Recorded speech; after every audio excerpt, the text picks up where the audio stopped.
So lately, I I would say for the past couple weeks, I the weather has been, a lot warmer in Florida, and I lost all of my hair bows, scrunchies. Every time I get a scrunchie, for whatever reason, I lose it. Okay, and so I didn't have no scrunchie or hair bow for the longest, and I asked God if He would bless me with a hair bow. I know that sounds so like trivial to y'all, but it's a big deal when you need your hair out your face some days it's really hot, you don't want your hair on your face, and so you just want to tie it up, or when you're showering, pull it back or whatever. And so I was asking God I just said, Lord, I thank you for blessing me with a hair bow, a bobo, scrunchie, whatever. In the meantime, I'm gonna cut up this is what I did, y'all. I cut up a grocery bag, and I cut off the plastic. I cut that off, and I basically made it into a hair bow. I took a piece of the grocery bag, plastic, the strongest piece I could find, and I knotted it to make a circle, and I used that as my hair bow, right? For what I was needing it for at the time. And it worked for that day, right? When you are out here, you have to learn to be resourceful, and being creative comes with many advantages and whatnot. But anyway, and then there was another thing I was asking God for. I said, Lord, I've been very low on energy, and me being a middle-aged woman going through perimenopause, my energy is up and down, down and up. My estrogen levels are not as consistent as they used to be, right? And so when your estrogen levels go down as you're going through perimenopause, your skin becomes drier, everything becomes dry, okay? A lot of things become dry, and including your nails, your hair, brittle nails. And so I thought to myself, I said, my iron was very low. And so I just gave it to God. I said, Lord, I thank you for iron pills. I thank you for vitamins, something like that. And that was a couple weeks ago. Until then, I said, you know what, I'm just going to try to eat as healthy as I possibly can, which I ain't going to lie to y'all, I haven't been. It's hard to eat healthy out here. And so, but when I can get my hands on oysters, bananas, I eat cilantro and rice, and I try to get the rice without gluten. I just try to make little small minute changes here and there. And so today I said the weather's gonna be beautiful today. I said I need to do laundry. Okay. So I walked down to this place where I can do laundry for free. I walked down to this facility, and I hadn't been to the facility in a long time, right? And so I got there, I picked up my mail, and when I got there, it was like, in my mind, I was like, I don't want to be here again, right? In my mind, I was like, I don't want to be here. I don't deserve to be here. I wasn't saying these things out loud, but I was just thinking to myself, and I was like, it's dirty here. I don't want to be here. Or why am I here again?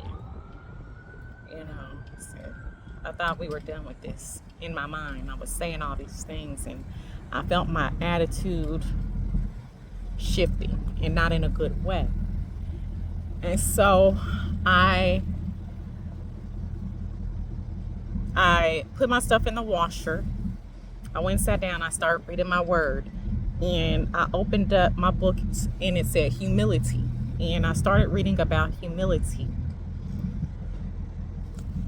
And hold on, let me see if I can find it, you guys. All right, so this book that I just got in the mail today, I had ordered it. It's kind of like a devotional. I'm gonna show you guys. Y'all see this? It's the Bible in a Year, 52-week journey. The quality is not that great, but it'll do. But anyway, there's all these mini lessons in here. Y'all see that? Heaven and what is it? uh, redemption. Y'all see that? Redemption. Well, I opened it up to humility. Okay. And started reading. And some of the things that I'm going to read, some of the things that stuck out to me. It says, setting aside privileges to serve others and lead.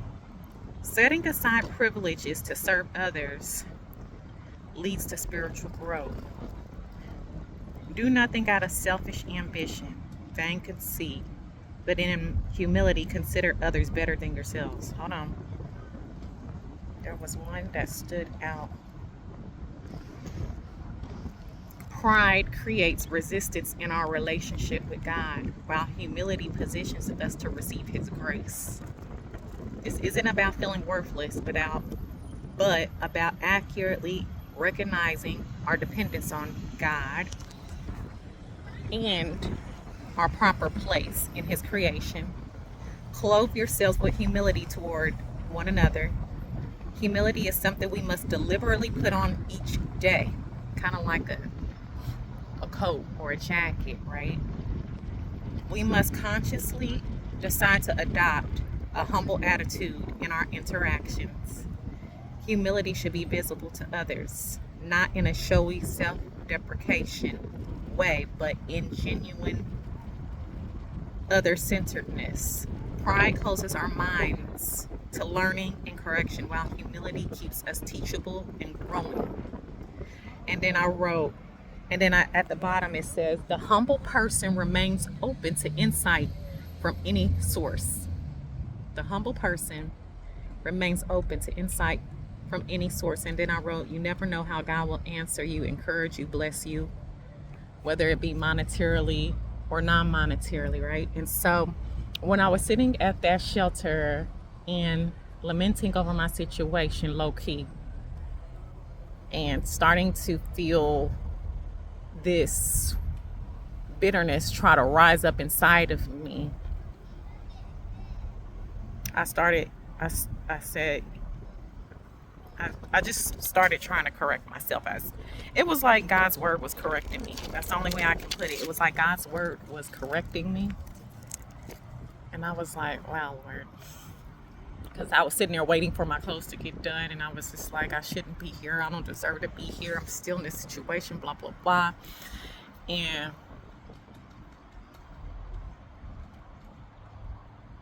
I was just going to sit there and be quiet and not talk to anybody. And then God's word started correcting me. And God's word started softening my heart and eradicating all that bitterness that was trying to rise up. It was like God's word was uprooting the seed of bitterness out of my heart. And so I stood up and I started talking to people, and people started approaching me, and it was like, we ain't seen you in a long time. We missed you. And I was telling them, they was like, where you been? And I just started talking to them. And it was like the more I was talking to them, trying to encourage them as well, the better I felt. Because I'm not too good to be around poor people. I'm not too good to walk to a shelter and not take a Lyft ride to do my laundry. I'm not too good. I'm not too proud to come and get food when I know I'm hungry, when I know I need food. I'm not too good or too proud to come and get vitamins from a shelter that they don't have to do anything for us. They don't have to do anything for me. And so the whole point is, once God's word started correcting me and uprooting the seed of bitterness in my heart that I felt rising up that quick, I stood up and it's like my mood shifted, my attitude shifted, and my heart it started getting soft again. And I went up to the window because I wasn't going to ask for anything. I was like, no, I don't need anything. I just want to wash my clothes. I'm just here to wash my clothes. I don't need y'all. I don't need this place. And God started correcting me. I went up to the window. I kid you not. I asked for a bobo. I said, do you have a scrunchie or a bobo? And she said, we got plenty. She said, we got some good ones. And she gave me a basket. I opened it up, and there was all kinds of hair bows, you guys. All kinds. And she was like, take as many as you want. Take your pick. And so I got me some really good, cute hair bows. And then I said, would you happen to have any vitamins? They rarely have vitamins, you guys, and I mean rarely. And I asked her, and she said, actually, we do. And she gave me these really good vitamins, right? Really good vitamins. And it was exactly what I needed. That's all I took from there. But it was exactly what I needed. Now, if I would have let pride continue to fester, if I would have let pride and bitterness continue to fester in my heart and sit there and pretend like I'm too good to ask for what I want, I would have missed out on my blessing. I would have missed out on the small gifts that God wanted to give to me, right? And so I pray that this message is a blessing to you. Don't allow bitterness to fester in your heart. Don't allow bitterness, pride, especially. Pride is very subtle, but pride can keep you from walking through doors of opportunity. It can. It can cause you to miss out on your blessing, something that you really need or want. Because a lot of times we think that we look weak when we need something. We look weak when we have to ask for something. We think we look weak because we're in need, and it's not true. It actually makes you strong. You actually look strong. Strong in God. Humble is like you look stronger. I don't know how to put it, but there's something about a person that's not too proud to beg, that's not too proud to ask for help when they know that they need it. And so I know those are little things, but that's just on a small scale of what I could have missed out on. Now imagine your pride causing you to miss out on bigger blessings, right? Places, opportunities. You never know who God is going to use to encourage you. People was walking up to me, you guys, and they were encouraging me, and they were lifting up my spirits by just talking to them.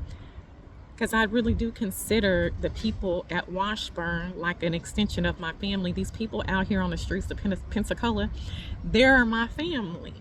Okay? And sometimes family doesn't always agree or get along. I'm not saying that I've gotten into it with it. I pretty much keep to myself. But I do see them as my family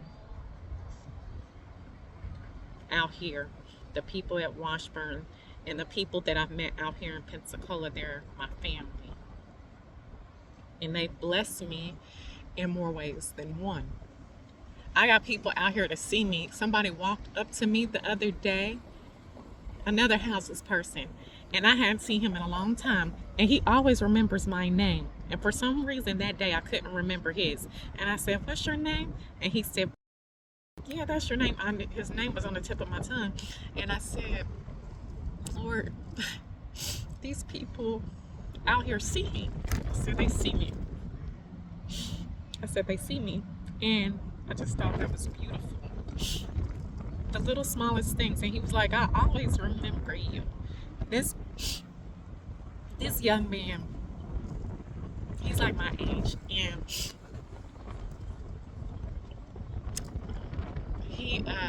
I know that he's on drugs.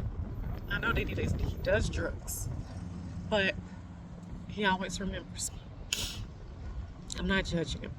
And then I have people, the people closest to me, they don't see me